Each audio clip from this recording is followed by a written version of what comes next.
Welcome to Labii, and thank you for starting your trial with us. In this video series, we'll walk you through how to set up your Labii account. By now, your administrator should have created an account for you, and you should have received an email titled Your Labii Access. If you don't see this email, please check your spam or junk folder. If it's still missing, contact your administrator to ensure your account has been set up. Click Get My Access button to continue. Once you click the button in the email, you'll be taken to a form displaying your personal information. Please review the details for accuracy, set a strong password, and then click the Submit button to complete your account setup. After that, you'll be able to sign in.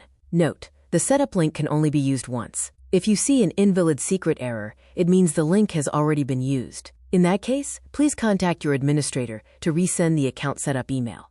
That's it for this part of your Labii tutorial. We hope this helped you feel more confident navigating the platform. If you have any questions, feel free to reach out to your administrator or contact our support team. We're here to help. Ready for the next step? Click on the next video in this playlist to continue exploring Labii. Thanks for watching and welcome to Labii.